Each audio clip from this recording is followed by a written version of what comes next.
To get to your question on the work comp personal injury, can you have both in one incident? And the answer is yes, you can.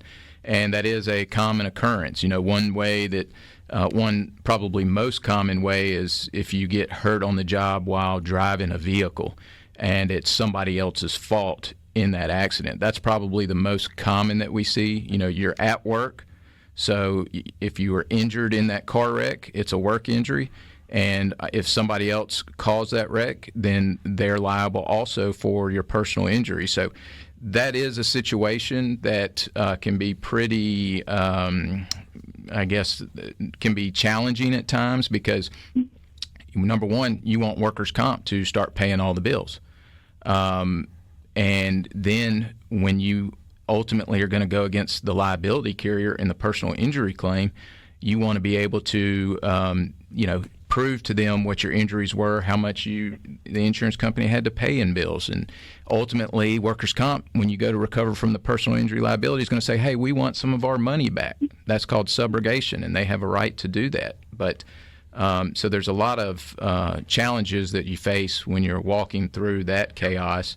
And that's absolutely a situation where, I recommend to people, you probably want to get an attorney involved in that situation. Just because there's so many different aspects. So, but yes. Let me throw this curveball. We're both coming to the radio show today, and I run into the back of you. So we're, co-employees together. This is a work-related event, so we'd have a workers' comp. Could you sue me, my liability coverage, even though we're co-employees? So now we're getting into a really difficult situation. Number one, are we both on the job at this point? I would say yes, probably so, because we're doing something to benefit the firm.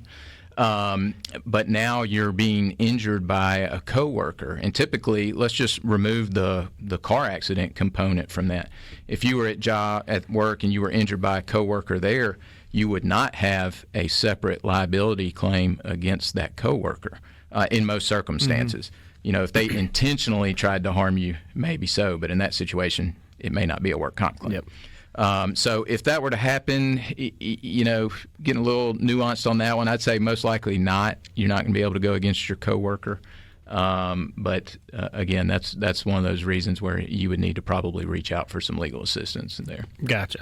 Yeah, I think you can go after the insurance on the vehicle because the vehicle is what's covered, not the driver. So you might be able to make some liability recovery from the vehicle, I would think. Wouldn't you think, Patrick? I mean, it's way we would try. Right. I mean, again, at the end of the day, you're always going to try and then force them to, if they wanted to deny the claim because they're arguing that it's workers' comp and we're co-employees, so that becomes your exclusive remedy. I mean, at the end of the day, we're always going to try to push the envelope and make the recovery that we can, and you're going to force the insurance company to be able to defend their position is what you would do. Right. Traditionally what we like is, and I don't wish any ill will, but if Michael had been driving here today and some just random third party ran in the back of him, it's simple. It's clear. It's comp plus a third party claim. Right. It's a little different in the other circumstance, but we would absolutely try for sure. Yep. And those situations are always fact intensive, especially when you got a third party involved. So it really comes down to the specifics of them, and we're always here to help in those situations. Yep. You are listening to the Schwartz and Associates Injury Lawyers Legal Power Hour, and we'll be right back.